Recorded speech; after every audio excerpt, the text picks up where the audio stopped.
Yes. Come on, let's go. Thank God it's Friday. It's going to be loud tonight.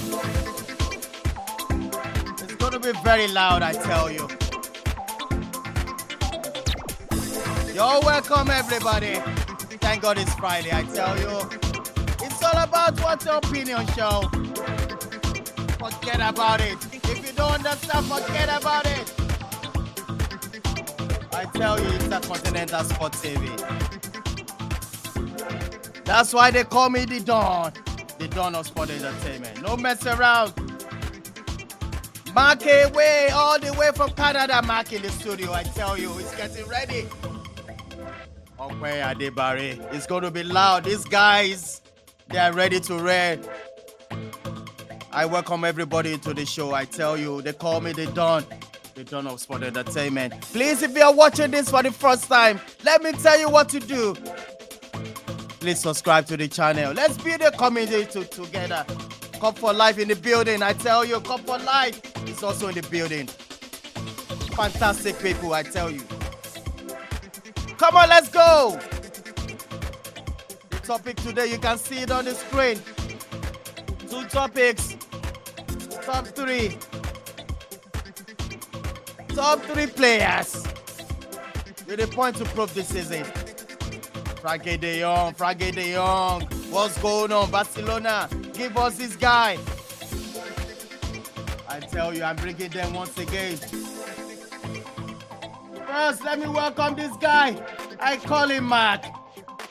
It's not Mark Anthony. Calm down. His name is Mark, all the way from Canada.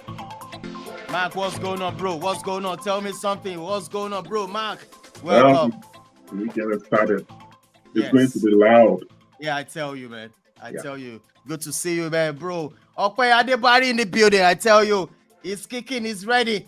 Okay, what's going on? Talk to me. The Don. It's always a pleasure to be here. I have good news for you today. So I'm ready to go. I tell you, he's ready to go. Yeah, my main man, Prof Suko of Chelsea. I love him. He's a good guy. He's not a bad guy. Prof, talk to me. You are live. Yeah, the Don. Thank you so much. Good evening, everybody, wherever you are all over the world. It's a rainy day here in Lagos. Weather is very cool. The whole Lagos is flooded, but it's good to be here on the show. All right. I'm going to welcome this way, my guy, calling me Reti. I rate. All the way from New Jersey. He's a good guy. He's not a bad guy. Irate, talk to me. Of course, I'm not yet a bad guy. He's a bad guy. Until 10 Ag starts to fumble. You hear that, guys? It's going to be loud. You hear that? All right. I'm going to bring it. All right. You're welcome, bro. Quickly. Come for life. What's going on? Talk to me. Come for life. What's going on? Talk to me. Hey. Okay, we're here. Yeah, we're here. We're going to do a great show today. All right. Greetings to the rest of the hosts as well. And let's do this, guys. Let's do it. All right. I want to bring in a fantastic woman, beautiful woman, all the way from Akwa Ibom State. I tell you, Nigeria is kicking. Is ready. Mag, what's going on? Talk to me. First lady, talk to me. How you doing? Hi, Emmy. I'm fine. All right. It's actually cold here in Lagos, yeah. So, hello, guys. All right, she's saying hi. That's a beautiful lady, sexy lady in the studio right now. You're welcome. Let's get straight into it. People want to see my face. I know. Let me give you my face. This is real me, man. How you guys doing? Good to see you guys. Okay, what's going on? Come for life. What's going on? Nice to see everyone. All right. Let's get it straight into this first. It has been another new season is coming up. Okay, I'm going to start with you. Okay, straight up. New season is coming. There's some players. I mean, at this moment, they have to show us. They have to prove a point. No doubt about it. I mean, I have this on my screen. These are some of the players I think. I mean, must prove a point. I have Maguire, Timo Werner, AWB, Van der Beek, and so on and so forth. Gabriel Jesus, I also think Jesus also have a point to prove. From your point of view, this is our show. It's called What's Your Opinion? Please talk to me, okay? Which among these three players you think, have a point to prove? Go for it, bro. All right, but first of all, I think it would be a crime if I don't start by giving praises to Arsenal. They played their first official preseason game. I watched it right before coming on the show, so I made sure that I was going to rush and come for the show. It was an exciting game. Speaking of Gabriel Jesus, he scored a hat-trick. He banged a hat-trick for Arsenal in his debut. Came up from the bench in the second half. Less than 90 seconds, he put in the first goal, which started the comeback for Arsenal because we were losing 2-1 away to Nuremberg in Germany. And look, the second half was completely different. It's good to see that such a player has added quality to Arsenal. And then in fact, the quality is now oozing among the forward line. He has made the players around him so much more better. Very exciting game. And I think that this season is going to be promising for us. It's going to be exciting. I'll tell you, don't get too ahead of yourself. It's all for fifth place or sixth. Don't forget that I'm not like our brother. I know carry Arsenal on top of my head. But the truth is that I'll be extremely realistic at the end of the day. The truth is, it is exciting to see. It's good to see an Arsenal squad that, or rather, Arsenal having a player that is clinical in front of goal. Since Aubameyang left, even before Aubameyang left, he did perform. But let's keep on Gabriel Jesus because actually he's one of the players that I think has a point to prove. We're supporting all the way. So why does Gabriel Jesus have a point to prove? A 25-year-old striker supposedly may be about to get to his prime in a club like Manchester City, has 1 year left on his contract. The club decides not to extend his contract, and they then go and buy two strikers. I'm talking about Erling Haaland and Julian Alvarez from River Plate in Argentina. So that speaks a lot. That speaks volumes, if you ask me. Towards the end of his time at Manchester City, you would notice that Pep sometimes played him as a winger, even as a false nine, and then sometimes allowing other players to occupy that number 9 position. So he's coming to Arsenal now, £45 million, and 25 years old. What point does he have to prove? Basically, he needs to show that he still has the quality needed to perform at the highest level in the Premier League. It was a huge statement by Pep Guardiola at Manchester City to let him go at this stage of his career. In fact, a very, very huge statement. So him coming to Arsenal, there's a lot of questions around his ambition. Why is he coming to Arsenal? Is he coming to Arsenal to be comfortable? Is he coming to Arsenal just to, fill in the blanks and just take a jersey number? The truth is that, just like the player has said in his multiple press conferences, number one, he believes in the project of the club. He believes in Mikel Arteta. Arteta was one person who, helped him a lot at his development when he, first of all, came into Manchester City. So he feels like he owes something to him. But most importantly, he feels like the club is ambitious enough to match his personal ambition. He's a winner. He's a fighter. He loves to give his all on the pitch at the end of the day. But most importantly, just like he has also clarified, he is a number 9. He's a striker. He's coming to Arsenal to score goals. Now, mind you, his best goal-scoring tally in the Premier League so far was during the 2019-20 season where he bagged 14 goals at the end of the season. He has a good record in terms of assists as well. His best assist season came in the 2020-21 season where he bagged 8 assists, in the Premier League. But definitely, in terms of all competitions, he's always average and well enough. But in terms of being in the Premier League, for a striker, it seems like he needs to do a whole lot more better compared to the other likes of Ronaldo, Salah, Kane, Son. It's good to hit those double figures and convincing double figures in terms of numbers as a striker. I'm talking about 20 plus goals per season in the Premier League. Can he reach those heights? Yes. Does Arsenal have certain players that can equip him to do that? Yes. Another thing that most people have forgotten about Gabriel Jesus is that he's actually injury prone. Because of his aggressive nature and the way he loves to play, sometimes, there's always an extending of a knee, pulling of a hamstring. But I believe if he's able to keep himself in good condition, he will be able to play well. So this is a season for him to prove himself. The second player for me has to be Jadon Sancho. An £80 million price tag, coming to United after almost 2 years of being touted to joining United, he finally joined United, and then it was a lackluster season, if you ask me. He probably did not get kicking until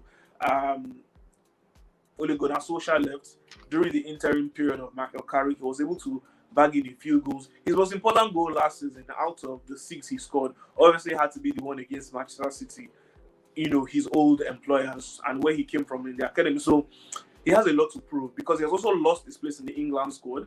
Let's not forget that it's a World Cup here. He would want to get back into the England squad. So Jadon Sancho has a lot to prove, especially with a new manager who we already know he's drilling the United players. But most importantly, Sancho needs to step up to the game, and he needs to prove that, look, he was worth the price tag, and he's still one of the best English talents out there, irrespective of what people think. And then last but not the least, the third person for me, actually, this might be a surprise to everyone else, but I believe Erling Haaland has a point to prove in the Premier League. The critics say, or most journalists feel that, he's good enough. He's got the physical prowess, he's got the talent, he's got the speed, and he knows how to score a goal. However, he has never played in the Premier League before. In comparison to the other leagues he has played, the truth is that the Premier League is way up there. First of all, starting off from the Austrian league, or rather from Norway, moving to Austria, then to Germany. With all due respect to those leagues, they are nothing compared to the English Premier League. Although he has a very impressive goal tally. In the Bundesliga, 66 games, he scored 61 goals and had 18 assists. That is absolutely remarkable for someone who just turned 23. In the Champions League as well, he has a fantastic goal scoring record. 19 games, 23 goals. It's absolutely outstanding. I love it. But then again, he has never played in the Premier League. And when he did play against the big boys, he struggled a bit when it mattered the most. He would always do well in the first leg ties, but when it came to the crucial points in games, he seemed to be lost a bit, and defenders seem to know how to, or rather teams know how to keep him quiet and keep the beast in him tamed. So definitely this is a season for him to prove a lot, and yes, he needs to prove a lot basically. So just show that definitely I am world class. All the talk around me is not cheap. I am as good as people think I am. So yes, that's my submission for the 3 main players who I feel have a point to prove this season: Gabriel Jesus, Jadon Sancho, Erling Haaland. All right, massive. That's a good one. I'm coming straight to you, Irate. On this topic, what's your opinion? Irate, please go for it, bro. Yeah, I'll just go straight to it. I'll mention, honorary mentions that didn't make my top 3. The likes of Dele Alli, who has been poor for, I think, 2 or 3 seasons now. Went to Everton, still the same bad body language. Billy Gilmore, expected to do great things at Norwich on loan, but ended up playing a peripheral figure. Alexander Mitrovic came to a top scorer in the Championship, came to the Premier League, scored 5 or 6 goals, went back to the Championship, scored about almost 40 goals. Now he's back to the Premier League, and he wants to show that he's one of the best strikers in the world. Marcus Rashford, who we know on his day is a very, very good player, but due to one reason or another, he wasn't at his best last season. So yeah, I'm giving honorary mentions to those players. Going to my top 3, number 3, I'm going to start with Jadon Sancho. And to be honest, I can mention a lot of players at Man United who were very poor last season. Almost everyone in that squad, but maybe 1 or 2 players were absolutely poor. So Jadon Sancho came in with a hefty price tag from Dortmund. He had, I think, 25 goals and assists combined the season before, and he formed a very good partnership with Haaland in Dortmund. But unfortunately, for some reason, he didn't kick off in the Premier League. He was supposed to play on the right, but apparently we saw him move it to the left. So maybe due to changes in coaching, or Ole Gunnar Solskjaer just didn't know how to get the best out of him. But this season, Sancho has to prove that he's actually one of the best young players in the world. He has also lost his place in the national team, and he needs to prove that he has what it takes to break into the starting 11 at Man United and also in England. So for me, Jadon Sancho has to kick on this season. Number 2, I would go for Jack Grealish. And we saw Jack Grealish last season partying and doing a lot of things after they won the league, which is good. He has every right to. He has contributed to the success last season. But the fact that Raheem Sterling is leaving Man City now is going to put a lot of pressure on Jack Grealish, like never before. Jack Grealish will be expected to play games he'll be expected to make impact. He'll be expected to take games by the scruff of the neck. Even though Foden is a good player, he can play on that wing. But Jack Grealish came for a hefty price tag, 100 million. He has to deliver. This is the season where Jack Grealish has to deliver. And I know Guardiola, the kind of coach he is, if you don't, he's going to put you on the bench, and apparently he's going to replace you after some time. So despite all the glamour lifestyle he has shown so far and all the celebrations, this is the season Jack Grealish has to kick on. Man City cannot afford not to have Jack Grealish playing a good game this season or having a good season. Totally, because they've lost Sterling, who I believe for me is a very, very great player, to Chelsea. So I'll go to my number one, and that is none other than Mr. Harry Maguire, who probably was the worst player in the Premier League last season. I mean, he defended like it was relegation defending, relegation form. Mistakes upon mistakes, errors upon errors. I mean, we've seen Maguire at Leicester City, and at the time Man City were trying to bid for him, and we know he was good. Like, if he wasn't world class, he was average and had the potential to be world class. But he came to Man United, and last season was just for maybe some people say psychological reasons. Maybe he had issues when he went on holiday in Greece. But Harry Maguire is Manchester United's captain, for Christ's sake. He needs to prove that he is a captain. He needs to prove that he is more than an average player. And with Erik ten Hag there, Maguire cannot afford those silly mistakes he made last season. So for me, number one on that list has to be Harry Maguire. He needs to show this is a World Cup year, and there are so many options for England. He has to show that he is good enough to be starting in that England team. So those are my top three. All right, thank you so much, Mac. You said so much. I'm coming to you right now, Cop for Life. Are you in the building? Talk to me, Cop. What's going on? Always in the building. Always in the building. All right. Okay. So my top three players in the Premier League this season that need to show up, need to show us what they're about, who they're about, and, you know, get a better and show a different version of themselves. For me, I would say I'll do third, second, and then the most important one would be number one. My number three is a rather strange one, because I think he's been better than he has showed. And I think some of that is also to do with the tactics of the manager. Some of that has also been to do with him as well, some injuries, being able to fit in, not being able to fit in into some formations. And I think that's Christian Pulisic. Christian Pulisic I remember there was a game 2 seasons ago, he completely destroyed Liverpool in the empty stadium on our way to winning the league title. Christian Pulisic is an incredible player. But I just think that currently right now, if I were Christian Pulisic and I don't get into that squad, or I'm not able to perform this season, I think it's time to leave Chelsea. So that's my wild card one there. That one can be debated. But to me, that's where I think that, you know, for me as a number three choice, I'm just going to put Christian Pulisic in there. I think he's a better player than he's currently showing himself to be.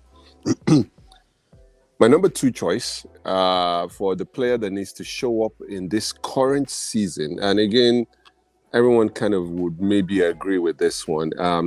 He fell on the way when he played under Mourinho, and this is Dele Alli. Dele Alli fell on the way. He's been confused as to where he's going in his career. He's joined Everton. I don't know why he would leave Spurs and go to Everton. He's gone to Everton.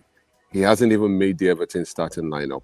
To me, that is a major problem. I don't expect him. I actually think he's at the point now in his career that if he doesn't make this Everton move work out for him, he might need to drop down a division. And I think that in itself just goes to show how far he would have dropped off if he's not careful. He was maybe one of the best midfielders at a point in the Premier League. All of a sudden now, he's completely lost his mojo. He's lost his direction. He's lost his determination. And all of a sudden, he cannot even get into Everton's first 11. That in itself is scary. And I think that for him, this is a make or break season. Everton will expect him to turn up. And if he doesn't turn up, then it might be time for him to think about his next moves, and for Everton as well to maybe cash in on him. Okay, so the number one pick. My number one pick, and I would say that probably anybody who has watched football and has not put him in their number one pick probably needs to go and be breathalyzed for drugs or something significant. But everybody know and understand and agree that Harry Maguire is the player that needs to turn up this season. He needs to prove. I mean, he needs to prove everybody wrong. Harry Maguire needs to come back, not just because he's even Manchester United's captain, not because he's an England player, not because he should be, but this is now personal. This is now for him as a person to stand up and be counted. At the moment, I am really worried for him and his career, and it's time for him to show up in this new season coming. So those are my three then. Pulisic, Dele Alli, and Harry Maguire. All right. That's Score for Life for you. I don't know where you are right now. I am window shopping in Houston. How about that? Oh my goodness. He's enjoying All right. Minister. Oh my goodness. I love your cap, man. Good to see you. Score for Life. Mark, all the way from Canada, is ready. Go for it, bro. You're welcome to the show. I'm here, and it's good to see all you good people, happy people, nice people. Thank you for having me.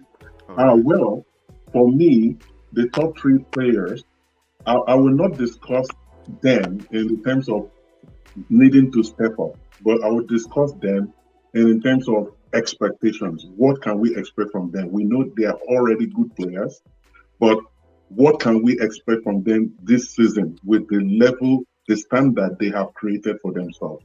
So my discussion may be a bit different from the previous commentators. I would like to start with, 1, 2, 3. So I'll start from 3 and I'll go to 1. So 3, I would like to start with Felipe Coutinho, which is a rather straight one. Yes, we know that Coutinho, we all know what he can do. We know what he's capable of. We know what he did when he was at Liverpool. He was an excellent player, a magician, beautiful. And that prompted Barcelona to pay a hefty sum to get him. But we all know the story. It didn't work out. There was injuries. There was a different league. There was a different style of play. And all those and other factors, they collaborated and ensured that he didn't have the best of times at Barcelona. And in January, he had to go back to West Ham. And we saw the glimpses of the old Coutinho that we all knew. So that was just for half a season. So this season is a fresh season. He's arguably the biggest guy there. And he has this former Liverpool captain that is the coach for company. I can't remember his name now. Steven Gerrard. Steven Gerrard. Thank you very much. So Gerrard is now his coach. So he has a coach that knows him well. He is the biggest boy so far in that squad. So we want to see whether he can lift them. Will his tiny shoulders be able to lift West Ham and at least make sure that at the end of the season, are they going to finish in a respectable place? Are they going to go as far as they went in this last Europa League season? I'm expecting to see some old glimpses of the Coutinho that we all knew when he was at Liverpool. So that's my number 3. Number 2, for me, I would like to talk about Darwin Núñez. Darwin Núñez. That is now, Liverpool in trouble. Yes, Liverpool.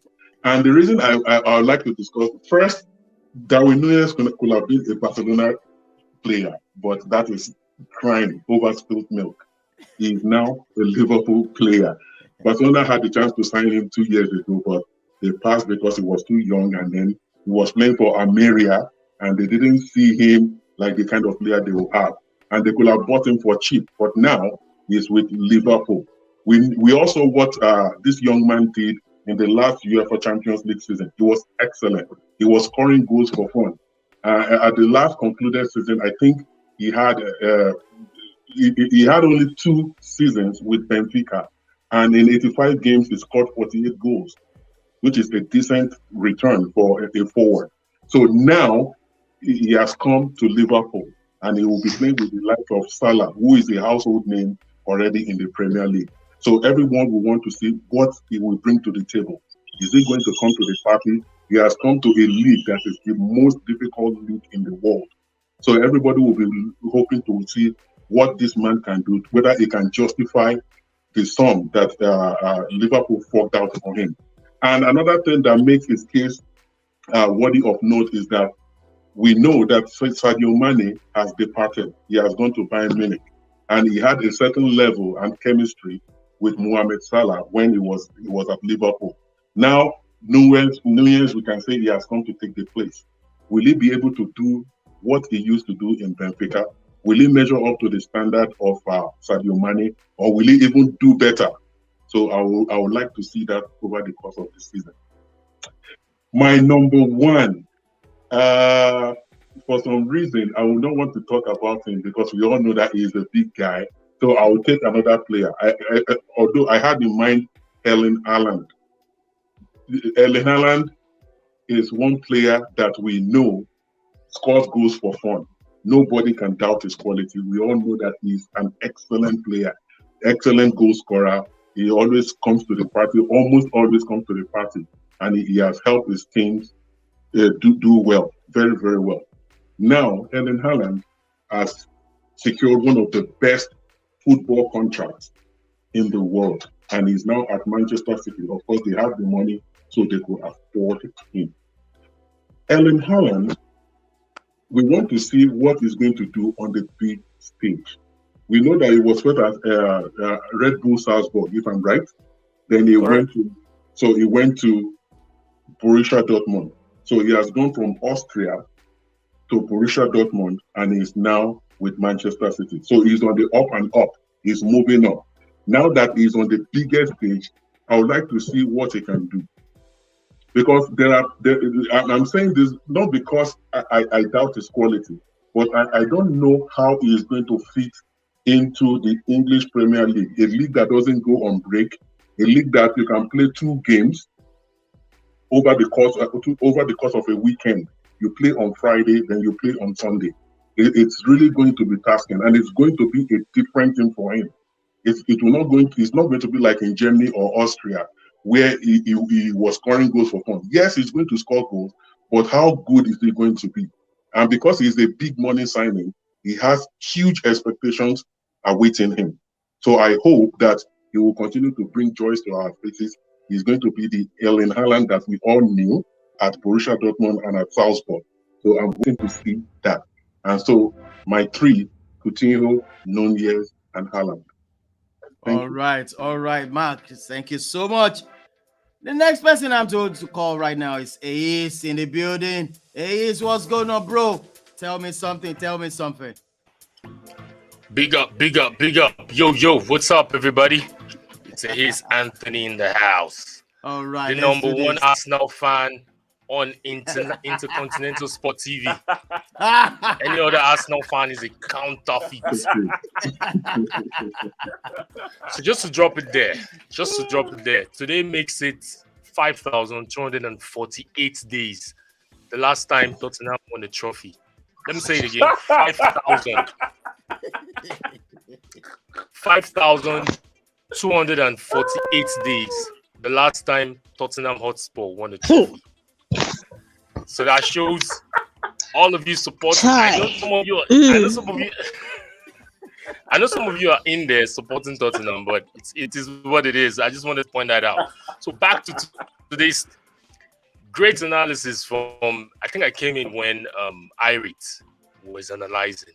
I know some of you will sneak and don't put Arsenal into the mix. But my 3 players, I'll start with Gabriel Jesus.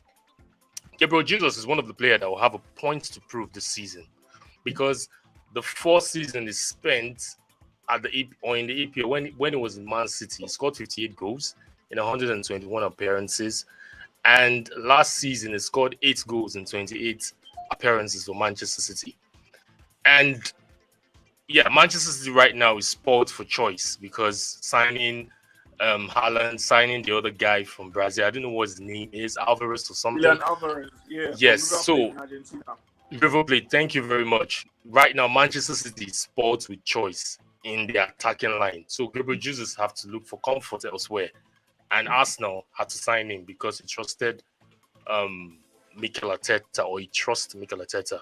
Meanwhile, some clubs in England wanted to hijack that deal, Tottenham, Chelsea, but he said no to them because he wanted to play for Arsenal and he wanted to play for his former manager, which is Mikel Arteta. So Gabriel Jesus, he has a point to prove. We saw today, in case some of you don't know, Arsenal won 5-3 in their preseason friendly. And Gabriel Jesus, massive. yeah, and Gabriel Jesus had a lot of impact. He made a lot of impact when he came in from the bench. I don't know who's that. Who's that sneaking behind? Come on, allow me to talk, man. Oh my goodness. So Gabriel Jesus, he made a certain impact today, and his impact was felt. So I see him as one of that player, or in my top 3 players, or the 3 players that I'll be mentioning while the program goes on. Gabriel Jesus, I see him as one of the players that will have a point to prove. A point in the sense that he's a goal poacher. He didn't have a lot of chances. He didn't have that time he needed. And he's still young in his prime, 24 going to 25. So a lot of season, a lot of years ahead of him. And I know definitely he will get a lot of service when he plays for Arsenal. He will. And possibly he might want to get to that strata of scoring like 20 goals or 25 goals in a season, possibly doing double figures in the EPL. So, Gabriel Jesus, I think I'm going to step. I don't want to be biased here. Don't see it as if I'm being biased because I'm an Arsenal fan, but I pick Gabriel Jesus as one of the players, as one of my top 3 players that will have a point to prove. Secondly, I will go to Salah. I know Mark mentioned Nunes, but one thing we've understood about Salah ever since he joined Liverpool is chemistry, his relationship with Sadio Mane. And Sadio Mane leaving Liverpool, I know some Liverpool fans will not want to agree. They feel they have Nunes. But if you compare the impact Sadio Mane had made, I'm a stat guy, but I was trying to look for the stats, but I didn't see it. So let me don't see what I'm not supposed to say. But we all know on face value, we know the impact Sadio Mane has had in that Liverpool club for the past 4 years. So the chemistry he has made, or he has had with Sadio Mane, that is Salah, is something we can just write off and say because Liverpool has signed Nunes from Benfica. Nunes is going to step into that shoes, and automatically nothing is going to happen. We're not going to miss Mane. It's going to be the same whole story all over again, with Liverpool scoring and Liverpool performing in the EPL. But Sadio Mane is going to be the pinnacle guy in the front 3 for Liverpool because he has gotten an improved offer, close to 300 and something thousand pounds. Sorry? You mean Salah? You meant to say Salah, right? Yeah, sorry, I meant to say Salah. Apologies for that. So he's going to have a lot of points. He's going to be that one because everybody is going to be, or the whole light is going to beam on him to see how he is going to perform without Mane, because we know the front 3 for Liverpool was Mane, Firmino, and Liverpool. Not until Jota and the other guy, Diaz, came in. So one of the players that I will be looking out for that has a point to prove is Mohamed Salah. Thirdly, I don't want to mention any Manchester United player because they're not even in the radar. So they're not even in the radar. Another player that will have a point to prove will be Richarlison. I mentioned last week that the only time you hear Richarlison in the EPL is when it comes to Arsenal. And the following day, he didn't surprise us. He brought out a tweet talking about Arsenal.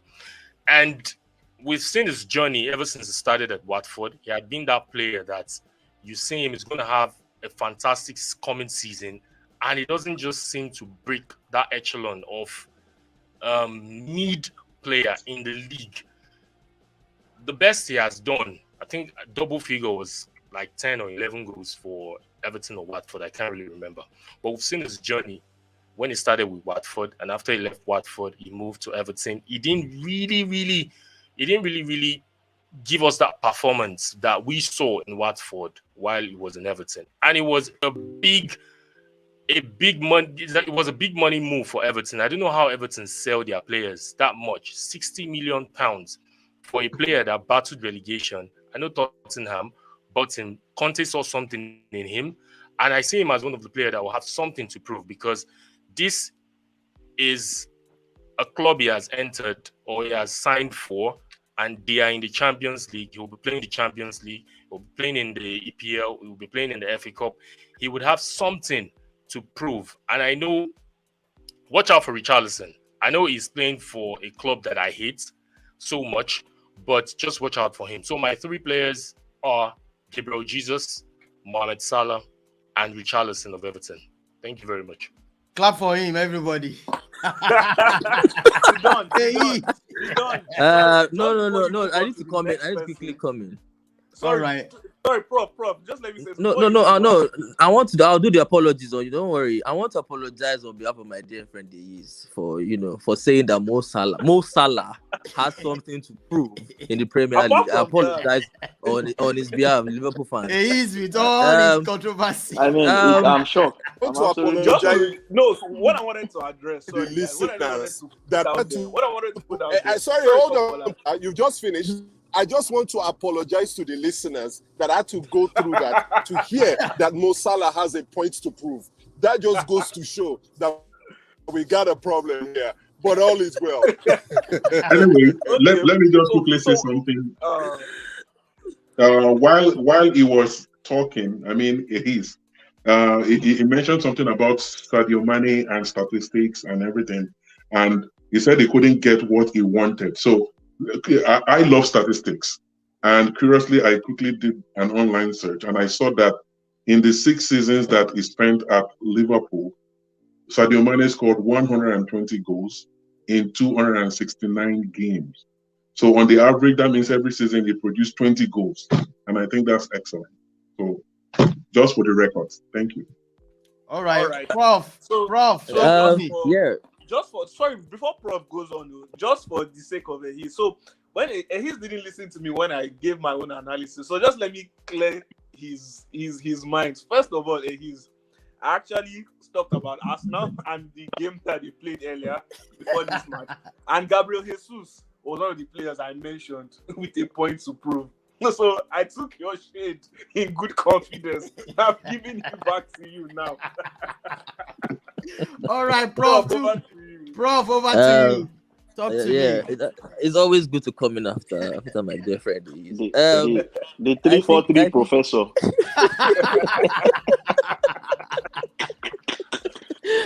I didn't even know he was on. I didn't even know he was on the pod. Big up to my number one nemesis on International Continental Sport TV.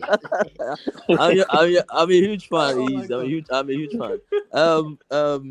The boys have actually spoken. They've actually mentioned almost all the names I had in mind, to be honest, coming as the last pundit on the show. But I'll just quickly, run through it. I think Mark was very correct. I think Darwin Nunez has a big season in front of him, because to come in straight into the Premier League, a huge team like Liverpool, all eyes will be on him in the Premier League. So I think it's a huge step for him. It's a huge step up for him, Darwin Nunez. So I think for me, it's my number one player that has a huge point to prove in the Premier League in Liverpool. I mean, you're coming to a Jurgen Klopp team that is expected to challenge for the title. You're expected to score the goals, coming in for a huge transfer fee and things like that, filling the boots of Sadio Mane. Mark has pretty much said everything. So I think for me, he has a huge point to prove. I also think Donny van de Beek, because now you believe Donny van de Beek should start for Man United or should improve, because he's now playing under the manager that sort of made him who he is today. So having gone to Man United and failed woefully, and then was loaned to Everton and didn't perform, and now he's back, he has a huge chance on his hands to prove everybody wrong that he's the man for the job. And this is a United team also that is currently struggling. So all eyes will be on Donny van de Beek as well in the middle of the pack to stand up and prove that is worth the fees and is worth the hype as well. And I also say another player I think is maybe a player of mine. I'll just touch on it because I didn't have him in mind before. Is Timo Werner. I think Timo Werner stays in Chelsea, it's not. I don't think he'll be sold, and this would be his third season, if I'm right. So he has under a German manager, he has a huge point to prove this season. He's not been consistent enough. Lukaku is left, and if Chelsea still don't sign another striker in Cristiano Ronaldo, which they've been flirting with, I think then the scoring of the goals are left to Kai Havertz and Timo Werner. And so for me, it will have a huge. I mean, Sterling is coming in, and we all know he's a goal scorer as well, so he's going to take a share of the goals. But Werner, for me, almost feels like this is his last chance, because I wouldn't imagine Chelsea, if they don't sign a striker this season, I would expect them to go hard next season to sign a striker, and that might just be the end of a player like Timo Werner. So this is a huge season for him to step up and show that he can do it in the Premier League consistently as well. So yeah, I'll drop that there. All right. Thank you so much. Let's hear our lady in the building. I'm trying to pick her up. I think I lost her again. That's Margaret. Let's go straight to the second question. You guys have said it all. So let's go straight into the second question. Mark, you're a Barcelona fan. Yes. To the core. Yeah. You know, this question that I'm displaying to our viewers right now is all about this young man, Frankie. Yeah. De Jong. 17 million unpaid Frankie De Jong wages. Is it worth playing for Barcelona in the midst of their massive financial mess? That's the question, you know. I mean, Man United have been trying to, you know, get this guy wages here and there. Today they've agreed, tomorrow, you know, stuffs like that. As a Barcelona fan now, we want to hear from you before all other co-hosts is going to say something about this question. Is there anything you think, from your own point of view, from your own opinion, what is going on? What is going on? Okay, thank you very much. The case with Frankie De Jong is surprising, and at the same time not surprising. Surprising because Barcelona bought him to be a champion of that midfield for a very long time. It wasn't just for that moment. They bought because now we are going to be in the next season or two, Busquets will be gone. And now we've just brought in Kessie. So they want a box-to-box midfielder, a holding midfielder that is also stylish, that can hold the ball, that can pass, move, and score. And that is why they had to buy him. And remember, it was from Ajax. And Ajax has the same philosophy as Barcelona because of the Johan Cruyff connection. So that was all those things and it came at a very high cost. I think it was 75 million. And so they had to bring him to Camp Nou. Now, financial issues are on the table. The club doesn't want to go into more debt. The club is in $1.3 billion debt. Wow. Yes, that is a massive debt. In fact, when Laporta was campaigning before he got elected, he said Barcelona are the club of $3 billion. 1 billion for debt, 1 billion for income, and 1 billion for expenditure. So when you have a situation like that, you don't have a thriving organization. So the club is now looking inward. They want to see what are the assets that we can let go so that money can come in and we can get out of this financial hole that we find ourselves in. And that is why, in the first place, Frankie De Jong has come on the table. And last season, we didn't see the best of Frankie De Jong, although everybody knows that he's a decent player. He has what it takes to play at the highest stage any day. Some issues came in, injuries, and then drop of form. So we didn't really see the best of him like the season before. So people are saying, some quarters within the club are saying, well, we can let him go. Let us make Barcelona more Spanish. Let us get more Spanish players. And that is why they want to buy the likes of Azpilicueta and Alonso and Sola, even though the first two I mentioned are getting on in years. They are like 30 years old or so. I think Azpilicueta is 32. So they want to use what they have to get what they want. So that is why the issue of selling TV rights, 10% is gone already to 6th Street. Another 15% they are looking at that.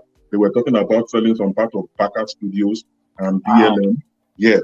So the Camp Nou has now become a venue for wedding reception. So people pay in order to use the place as a reception for wedding and other occasions. So they are looking at every opportunity. How can we make money? How can we get funds so that we can pay debt, we can buy new players for Zabi for this new season, and then we can be competitive again. That's why we are here.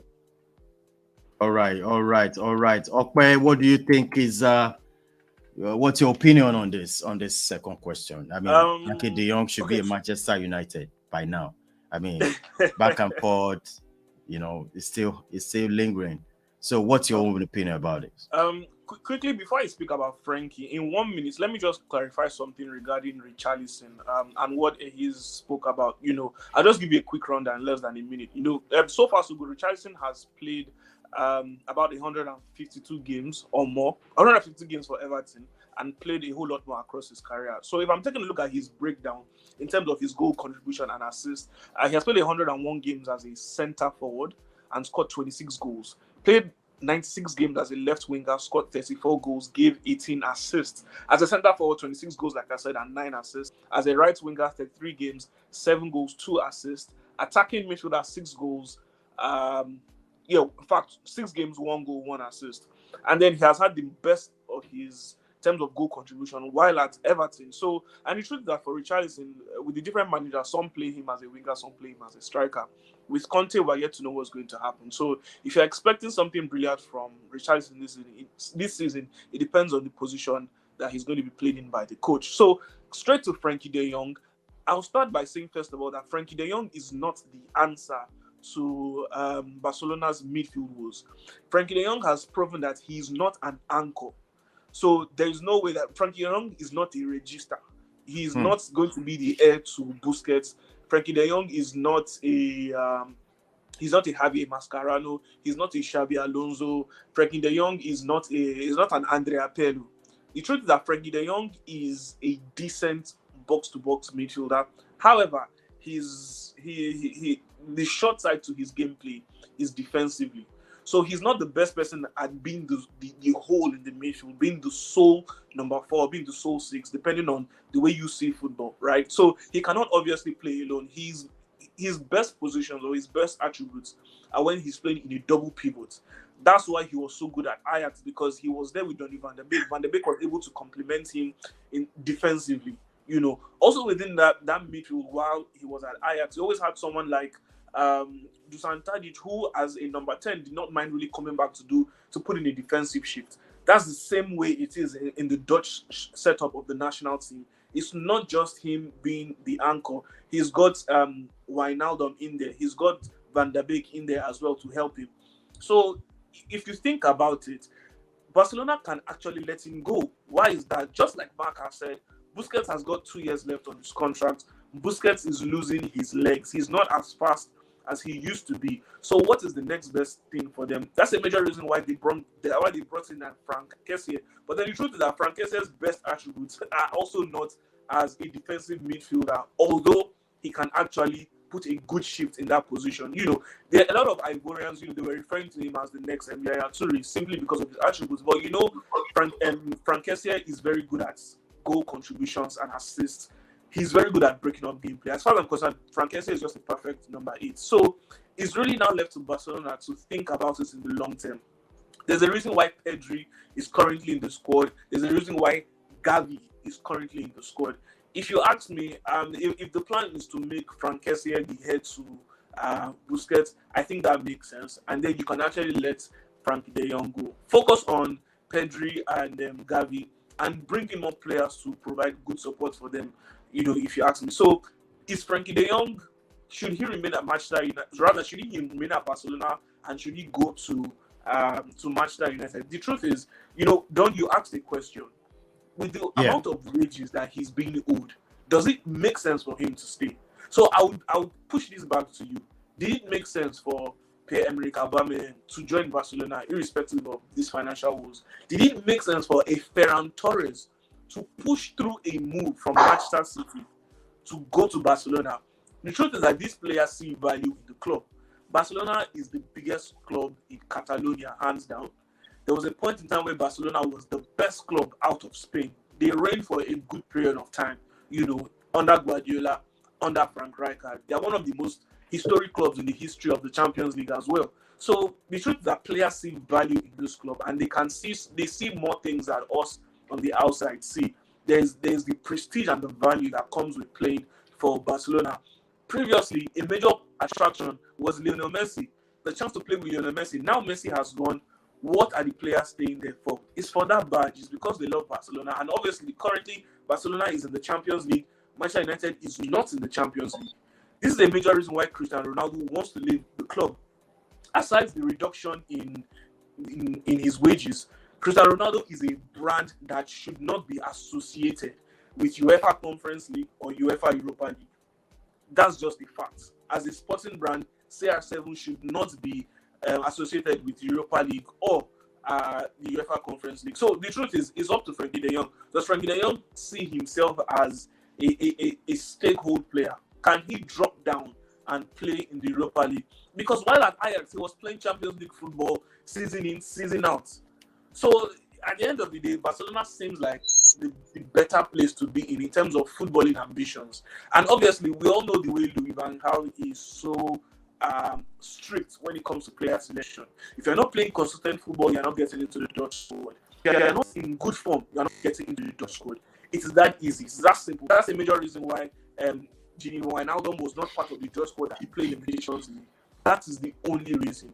So if you think about it, I believe there are more pros as to staying with Barcelona for De Jong than moving to United and starting all over again. Because then again, yet I say, Manchester United has still not solved their own midfield problems. I would be very surprised if Ten Hag has the mind of bringing Frankie de Jong to come and play as an anchor at Manchester United. I don't see that happening.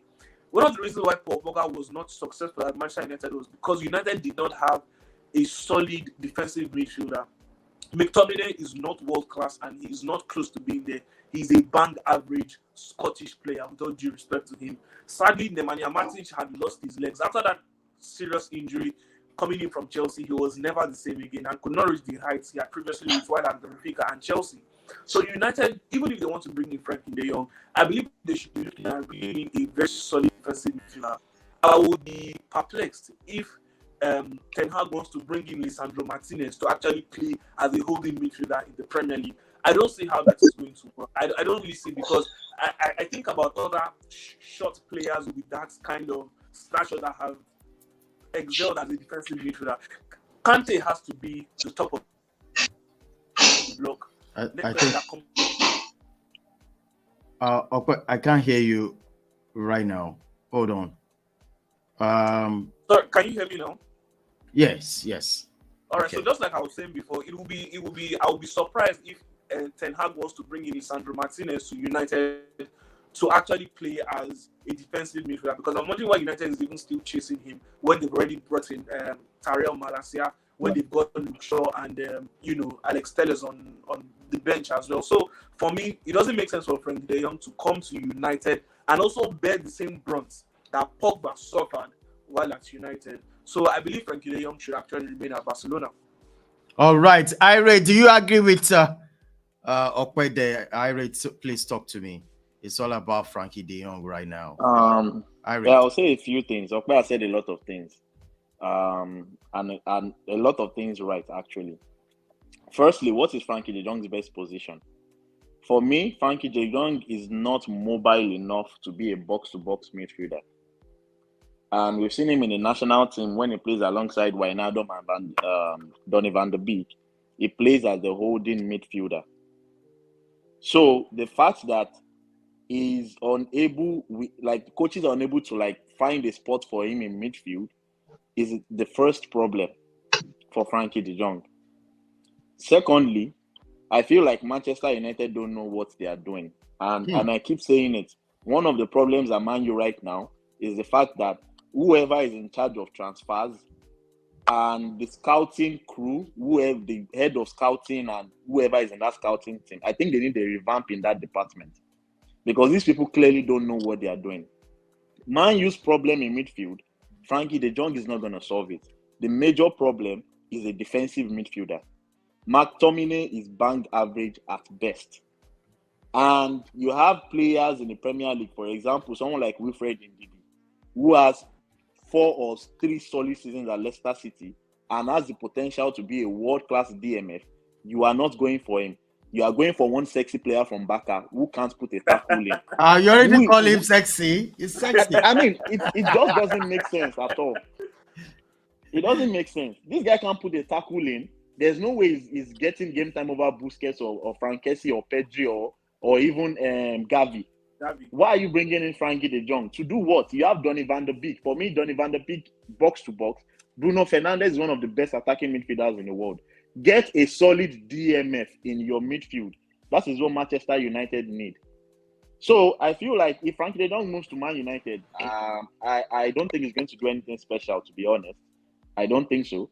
And for me, the best thing for him is to stay at Barcelona and fight it out with the likes of Pedri, the newly acquired FRANKIE and Gavi.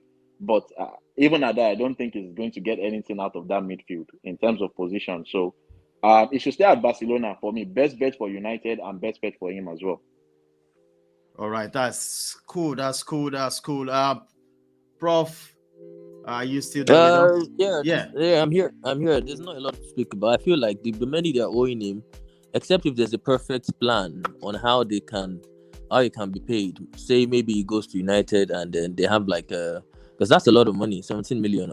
Is that, if I'm right, 17 million is a lot of money to just leave, to just not pay attention, to not want to get back from the club. So if there's a perfect plan for him to be able to recoup that money, why not? But if not, really, the only team that is, neck and shoulders in for him is United. And United is not a great proposition at the moment. They're not offering anything. They're not offering Champions League football.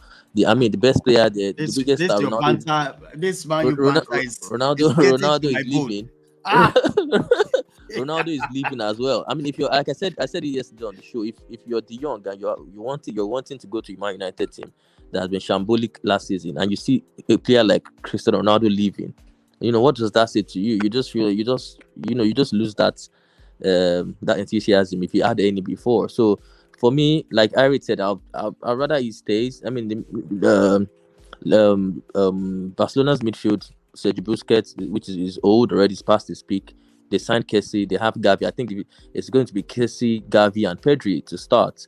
They are still a little bit inexperienced with the likes of Gavi and the likes of Gavi. So maybe he can find his way in there some way, somehow.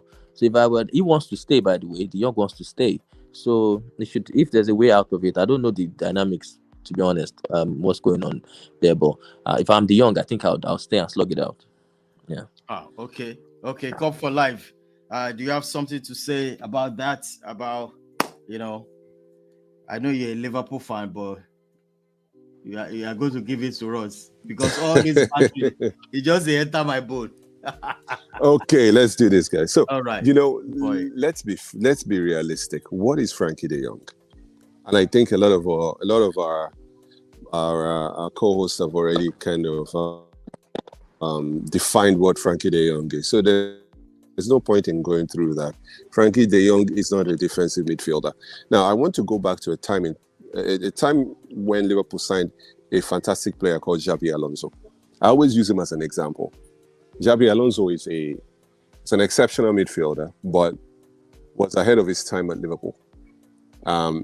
What do I mean by that is that I feel like Manchester United are at a time where Frankie de Jong is a quality player, but I'm not quite sure that that's what they need right now. And if you bring a Frankie de Jong in right now, you're not going to get the best version of Frankie de Jong. So it's the same thing as when Liverpool signed Thiago now. We now have the ability to be able to use a Thiago because we have a Fabinho. If you don't have a Fabinho, Thiago was going to look horrible. So to me, Frankie de Jong is a nice player to have, but right now, what you need above all things is a defensive midfielder, and I think everyone has alluded to that already. So without sounding like I'm repeating what everybody else is saying, for me, Manchester United need to firstly, and also I have to say this really quickly, I don't respect managers that go and rate their past clubs. You finish from one team and then you go back to that team and you go and rate that club. To me, it just goes to show that your network is not as good as it should be. And that to me is a problem in the way I'm already seeing Erik ten Hag, in the sense that I don't think that He knows enough beyond the Dutch league. And if that's his basis for coming to think about Manchester United and taking Manchester United to the next level, that is worrying if you're a Manchester United fan. I think Frankie de Jong has already seen the sign on the wall and is thinking, I go here, I don't know, this is a good step for me. And that's why he has been stalling. And maybe the Barcelona fans amongst us can give more detail around that. But for me personally, I would say if I were Frankie de Jong, stay where you are. Manchester United definitely need a holding midfielder. And that is not Frankie de Jong. I believe there's enough. I believe Manchester United should be looking to spend that money in other areas in the team, not another midfielder to come in and play in that role. See, if you're able to bring in, so listen, you already have in number 10 in Fernandes. Bruno Fernandes, as I said, even though it pains me to say it, I'd say he's probably he's one of the best players in the world in his position. Frankie de Jong is going to probably play as one of two in the midfield, or three in the midfield. So you have a defensive midfielder. Frankie de Jong will play with somebody else in the middle of the pitch. I don't know I would even go with Frankie de Jong for that position. I would probably even go with Donny van der Beek, even though he has not showed it in that position for me. Anyhow, not to kind of drag the conversation for too long, I would just say that Manchester United need to look at the Premier League, within the Premier League, for solutions. We've been saying that for a while now, and it's strange that Manchester United just seem to not be able to understand that is the way to close the gap. It's not by going to look for some fancy.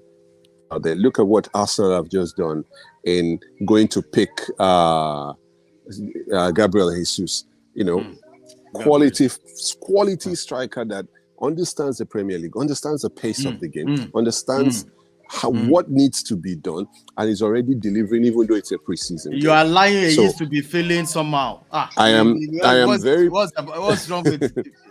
No, you have to be honest now. Honestly, you see, I love the fact that Arsenal understand that it is within the Premier League that you're first going to grow. Then once you've grown to a point, you go outside of the Premier League to cherry pick diamonds. At the moment, you cannot be picking players from Barcelona to come and work with McTominay. It does not make sense.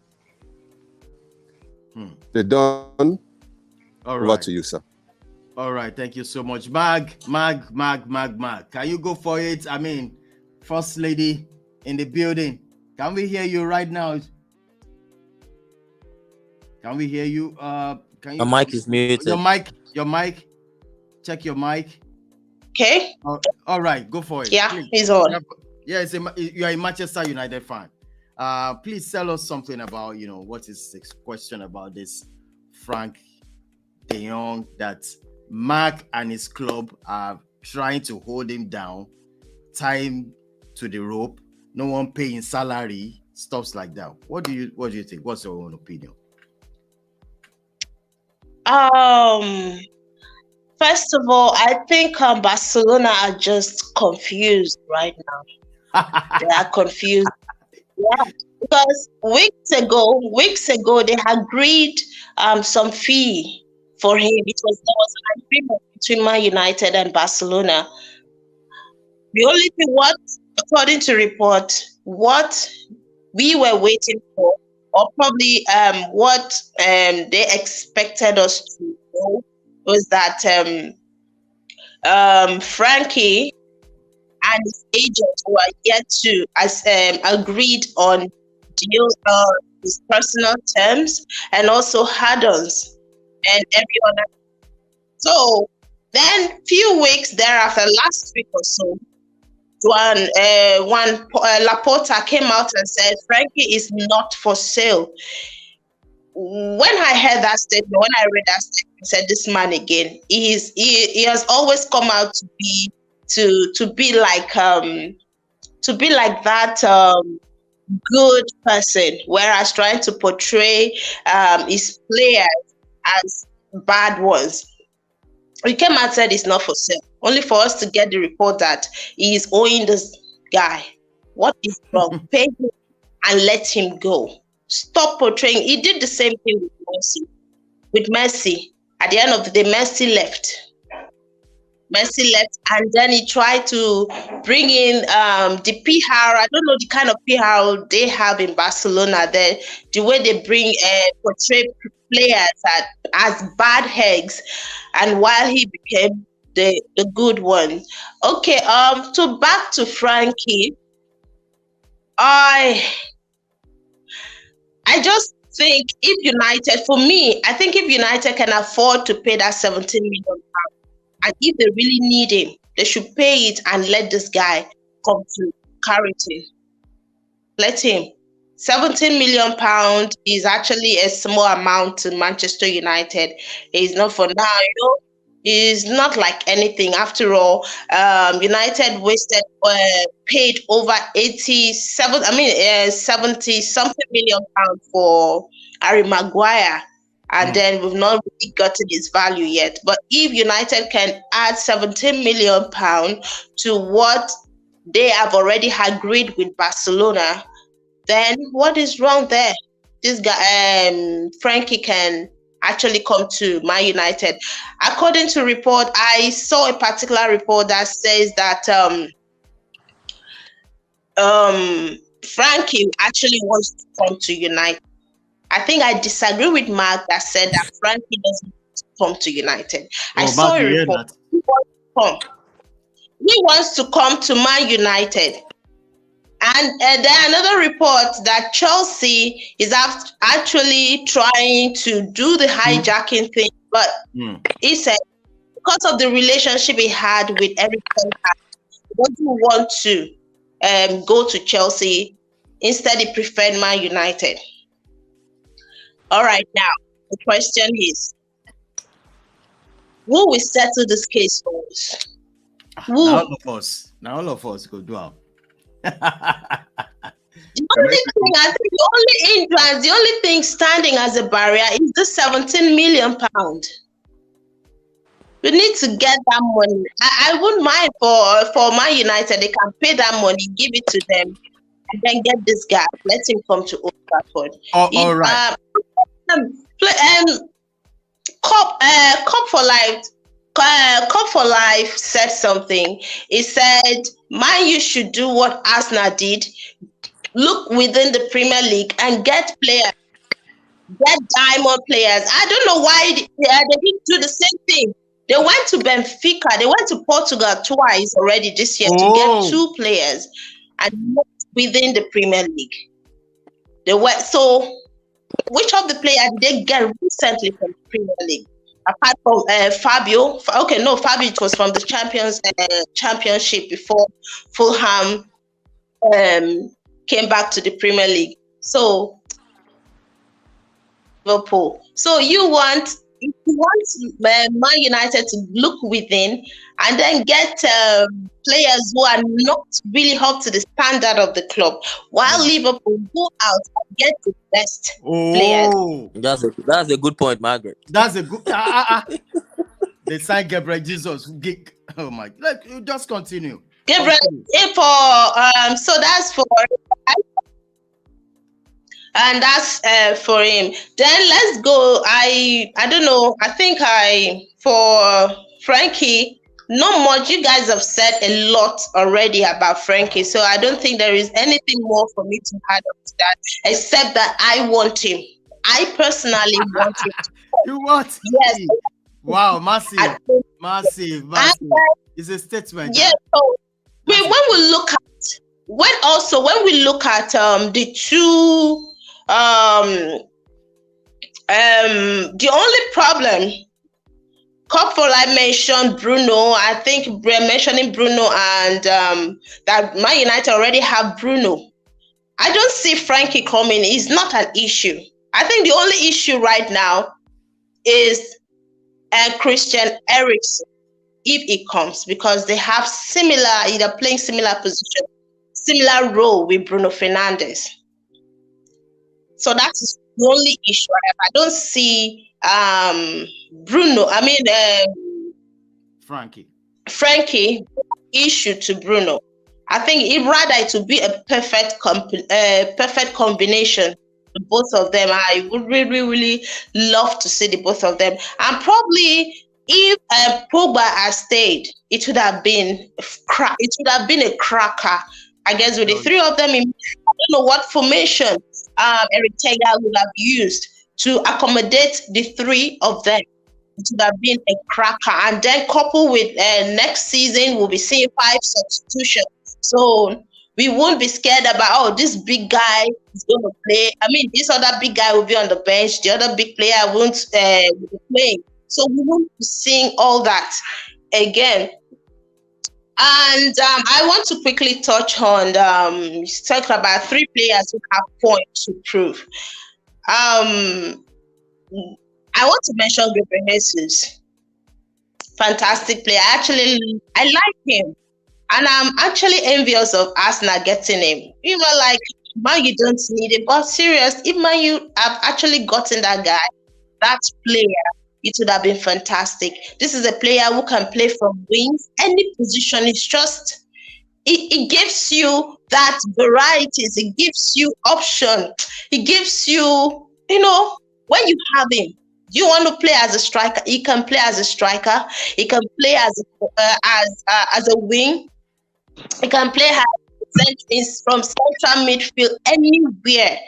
I think Arsenal have gotten a diamond already, and Pep will surely regret letting him go.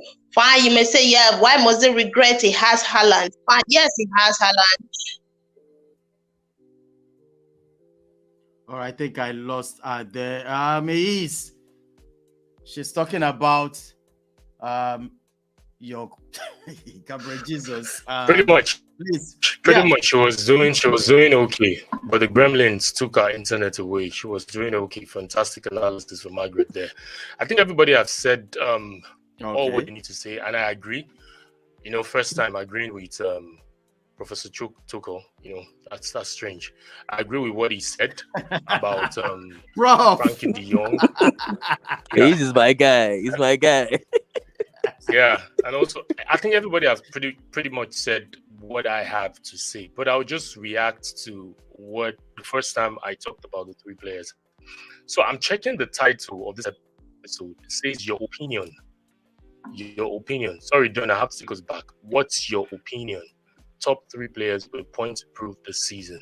So the point is, you can be at the top, you can be the very best, and still have a point to prove. Hence, why I mentioned Salah. Like I said, I didn't have the stats to back my analysis up, but here it is again. Because Cop for Life said something. Say maybe I don't drink. I don't drink. I don't smoke. I don't take alcohol. So that's for the record. So I am in my right senses. I know what I'm saying. Because I saw him dropping comments there. So possibly maybe I don't drink. But it's not that's by the way.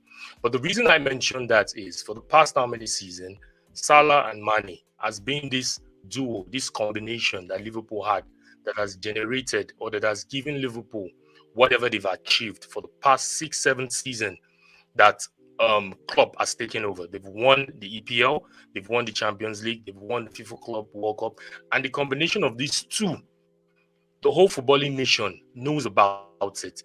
You that you watch football, the combination of Salah and Mane is devastating. You see what they do to Man City year in, year out. So if I'm now saying, it's my opinion, Salah has something to prove in the absence of Mane. I'm not taking anything away from Salah as being a prolific player. I'm not saying he's not one of the best in the EPL, but he has a point to prove. More like the reason what we mentioned last week that Perisic joining Tottenham has a point to prove despite his age. So you can't say me saying Salah has something to prove in the absence of Mane. It means I don't know what I'm talking about. I also say another comment. I mentioned Richarlison. I know why I mentioned Richarlison. He's a player that I love. He's a player that I wish he was playing in one of the top clubs ever since he was in Watford and Everton. Now he has had the opportunity to join Tottenham. That's a big step, regardless of whatever anybody wants to say. From a club that battled relegation until 2 games to go last season, and it was being signed for £60 million to play for Tottenham. He will be playing in the Champions League. He will be playing among the big clubs in Europe. And you say he doesn't have a point to prove next season. So this is just my point. So it is my opinion, and I stand by it. I know everybody agree with Gabriel Jesus or Jesus, how we want to call it. I prefer Jesus because I'm not Brazilian. I don't understand Portuguese. So we all agree with Gabriel Jesus. But I'm putting Salah and I'm putting Richarlison as my other two players. And I owe nobody any apology for the listeners because I just have to make my point. You can be at the top and still have a point to prove, regardless. Klopp still has a point to prove in Liverpool. Arteta has a point to prove. Guardiola, that we all know, the thinker, the guy that knows tactics, he has a point to prove on Man City. He hasn't won a Champions League yet. Maybe I'm the one taking this out of context, but in my own context, in my own analysis, this is what I want to, or this is what I'm trying to say concerning point to prove. So as regard De Jong, I think he should just stay at Barcelona, and I'm going to agree with everybody on the show. I'm going to agree with what everybody has said. I think I'm not taking anything. I'm not throwing a diss at Manchester United. Manchester United, they are going through a phase, and I know very soon they will come out of it if they get their acts right, if they get everything in place. So that's just my point. Thank you. All right. Thank you, Ace. Thank you, Ace. We've come to the end of the show, and I'm so grateful for you guys showing up at this moment because of our time. Once again, the show is all about what's your opinion, and we think we've run out of time right now. And yes, why? Okay, yes, okay. All right, now, first of all, I want to thank Max for showing up for the first time today. Thanks for joining us. We really appreciate it. Ace, thanks so much. You have to sign up from here because of our time. Thank God it's Friday. All of us, we are going to the pub right now. It's Friday. Let's do this. Okay, I can see your tongue is ready to go down the street. Thank you so much. All right, thank you so much, bro. All right, Ace. Pleasure seeing you around anytime. Thank you so much, man. Mark, fantastic. Thank you so much. Maggie Brett, thank you so much. Wonderful speaking. We appreciate you for coming, man. Thank you so much. Cup for life. What's going on, bro? Thank you so much. It is what it is.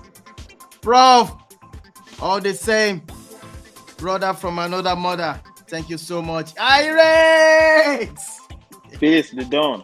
Hey. It's a fantastic show, no doubt about it. Thank you so much, man. Thanks for having me. All right, thank you so much. All right, guys, I appreciate everybody for joining us this show. I tell you this one moment, right, guys? It's been a pleasure having everybody. And I want to tell you guys something.